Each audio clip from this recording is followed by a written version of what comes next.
Bienvenidos una vez más a Basket 365. Soy Denis y en este vídeo os traigo una breve reflexión, o al menos eso espero, sobre el impacto que ha tenido este campeonato que acaban de ganar los Milwaukee Bucks en la NBA y en el futuro de las franquicias realmente, porque ha sido súper interesante. Estamos hablando de un equipo que siempre ha sido catalogado como un mercado menor, que consiguió a su talento generacional, cosa que es complicadísima, pero que otros equipos consiguen, y que ha hecho todo lo correcto y lo adecuado durante años para mantenerlo contento, para mantenerlo en el equipo y para hacer un equipo lo mejor posible y competir en torno a Giannis Antetokounmpo. Y finalmente lo han logrado, y es verdad que me duele personalmente por Chris Paul porque tenía muchas ganas de que ganara un anillo, pero los Bucks tienen un mérito increíble, Giannis tiene un mérito increíble, ha jugado a un nivel impresionante, y creo que esto podría marcar el camino para algunos de los equipos menores que tienen un jugador realmente bueno, pero acaban fracasando en su intento de conseguir un equipo de campeonato porque fallan en el camino. Antes de nada, si estáis aquí me imagino que es porque os interesa la NBA, así que os animo a que suscribáis, dadle a like a este vídeo en particular si os ha gustado y comentadme abajo lo que opinéis, y ahora ya sí, voy a empezar.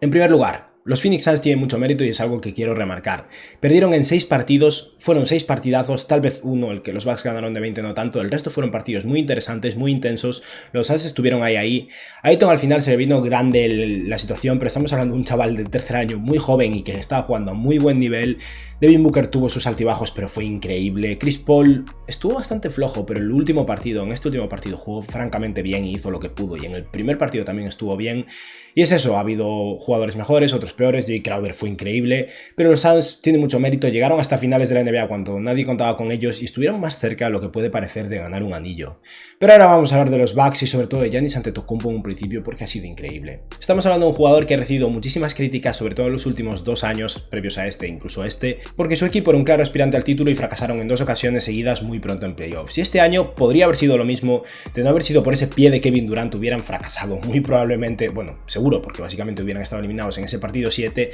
y los Nets estaban flojos, o sea que podrían no haber llegado hasta aquí, es verdad, pero un cúmulo de casualidades, de buena suerte y de buen juego por su parte, evidentemente, hicieron que los Bucks llegaran a las finales, y en las finales al principio ni siquiera teníamos claro si iba a estar Giannis Antetokounmpo o no, porque se había dañado la rodilla en las finales de conferencia.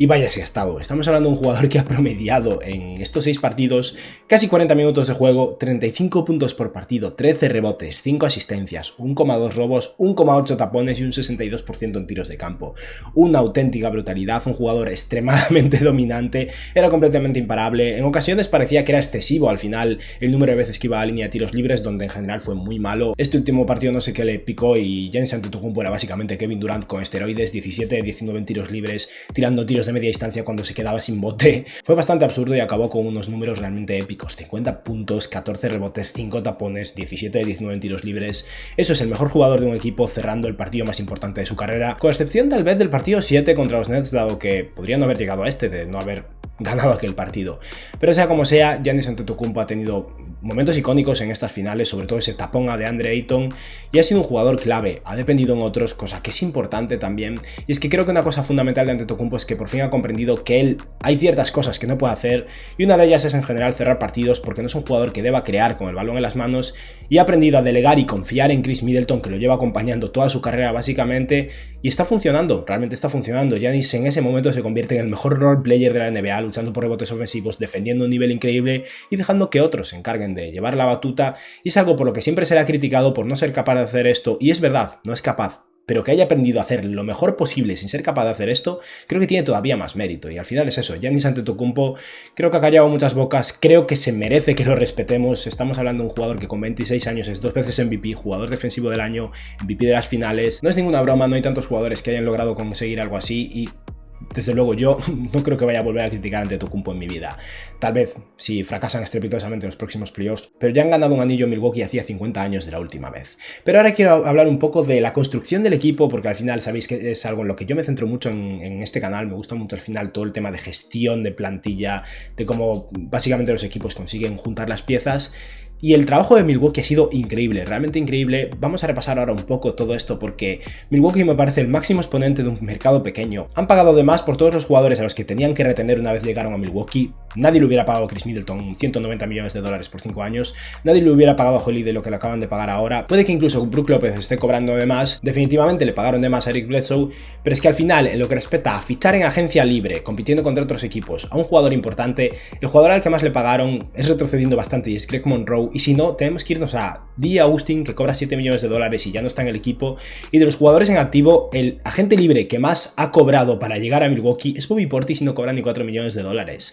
O sea que es un trabajo de construcción, de intercambios, de fichajes baratos, de jugadores que en ese momento tenían un mercado cuestionable para llegar a conseguir un equipo en torno a Giannis Antetokounmpo de campeonato. Vamos a ver un poco eso porque realmente es increíble. Para empezar, evidentemente Chris Middleton, el segundo de a bordo de Giannis Antetokounmpo. Este intercambio ya lo mencioné ayer en Twitter a las 6 de la mañana cuando acabó el partido porque me parece increíble. Y es que Middleton llegó como jugador de rebote, como un extra en un intercambio entre Brandon Jennings y Brandon Knight. En aquel momento Middleton había sido un pick de segunda ronda de los Pistons y llevaba solo un año en la NBA donde no había jugado nada con los Pistons y lo intercambiaron. Y desde entonces los Bucks cultivaron a Middleton, trabajaron con él, le ofrecieron una extensión de contrato de novatos y después de eso le pagaron 190 millones para que se quedara en torno a Giannis Antetokounmpo porque les parecía el jugador complementario ideal y no les ha salido mal. Luego tenemos a un jugador que ha estado en el equipo y han perdido, es verdad, aunque lo que consiguieron por él acabó formando parte del intercambio de Jrue Holiday, y ese es Malcolm Brogdon, que fue el pick 36 de la segunda ronda, y de haberlo mantenido a él en vez de Eric Bledsoe, el equipo podría haber sido incluso mejor. O sea que un acierto más de un jugador, desde luego, que no tenía muchas expectativas de ser una estrella, dado que fue seleccionado en la segunda ronda. Después de eso llegamos a cómo consiguieron a Jrue Holiday, y para eso tenemos que llegar primero a cómo consiguieron a Eric Bledsoe, que es otra vez un jugador que no consiguieron en agencia libre, o consiguieron intercambiándolo. Bledsoe era un jugador que en los Phoenix Suns estaba en una situación muy mala, no estaba nada contento con el equipo, había bastantes problemas, y ¿qué hicieron? Lo intercambiaron por Greg Monroe, un jugador que en aquel momento ya estaba claro que no iba a seguir en la NBA, su estilo de juego había envejecido demasiado mal y era un jugador que ya no se adaptaba a la liga actual, básicamente porque por su falta de movilidad era un desastre en defensa, y por Eric Bledsoe, al que aún le quedaban un par de años de contrato, jugando a un muy buen nivel y siendo un jugador realmente prometedor, aunque luego para mí ha sido una decepción, simplemente enviaron a Greg Monroe, un jugador que, insisto, ya estaba bastante claro que no iba a seguir mucho tiempo en la NBA, un pick de primera ronda que acabaría convirtiéndose en Desmond Bane el año pasado y una elección de segunda ronda. Eso es todo.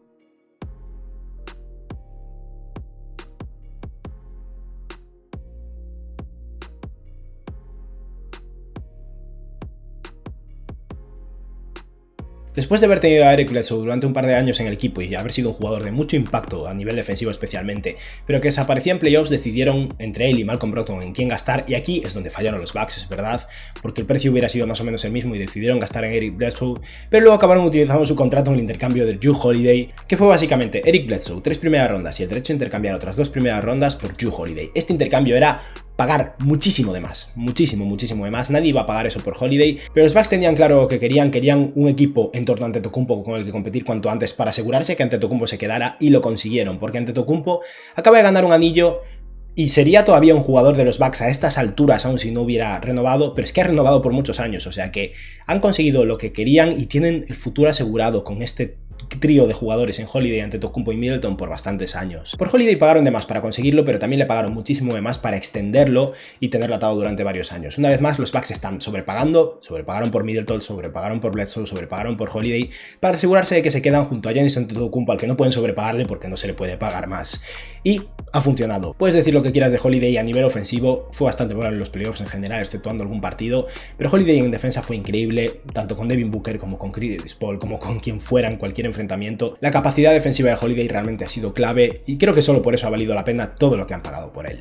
Seguimos con el último intercambio que hicieron importante de cara a conseguir la rotación actual en esta temporada, y es el intercambio por PJ Tucker. Y en ese intercambio que enviaron a DJ Augustin, el agente libre por el que más han pagado desde Greg Monroe, con 7 millones de dólares de salario, junto a DJ Wilson por PJ Tucker, Radion Kurucs, que ya no está en la NBA. Y esto puede parecer muchísimo movimiento de picks, pero realmente fue un intercambio, un pick por otro, para que los Bucks pudieran enviar otra primera ronda, y simplemente ese intercambio de jugadores, con los Bucks recibiendo el pick 31 a cambio del 24, o sea que no fue tan caro ni mucho menos. Y ahora que ya hemos acabado de hablar de los intercambios que hicieron para construir el equipo, vamos a hablar de lo que pagaron para conseguir a sus agentes libres, que actualmente son importantes en el equipo. Para empezar, Brook López, un jugador clave, un jugador de calibre del NBA a nivel defensivo en este equipo, alguien con mucho impacto, capaz de tirar de 3, aunque no tanto como lo hizo hace un par de años, que realmente ha sido clave, y un jugador que cuando llegó a Milwaukee llegó cobrando $3 millones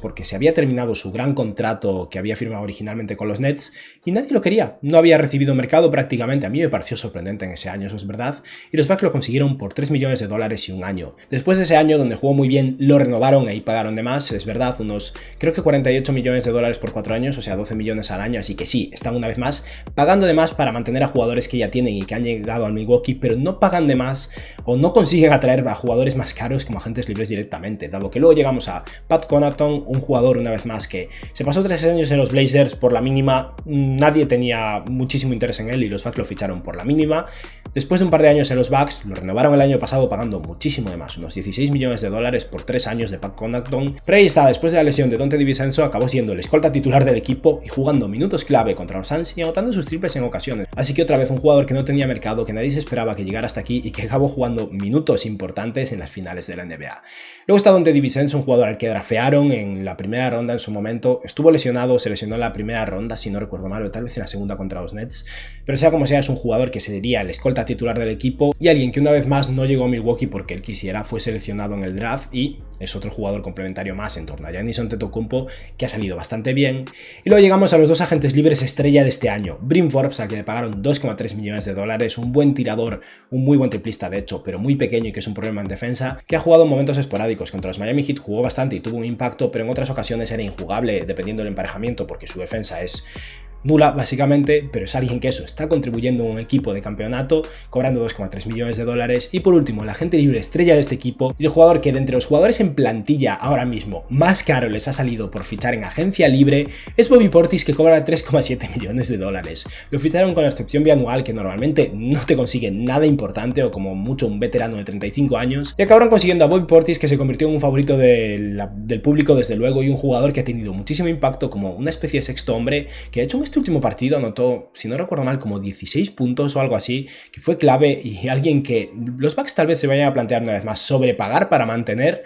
pero que llegó muy barato. Y así, a base de, evidentemente, acertar muchísimo con el pick número 15 del draft en Antetokounmpo, que es lo que más mérito tiene, pero después, intentar probar proyectos que otros equipos han fracasado en conseguir hacer funcionar. Y si les funcionan, pagarles muchísimo de más para retenerlos en Milwaukee, que es una ciudad que en general no resulta atractiva para agentes libres, les consiguió un campeonato que no es ninguna broma. Y bueno, esto ha sido todo por hoy, espero que os haya gustado el vídeo y que tengáis un buen día. Adiós.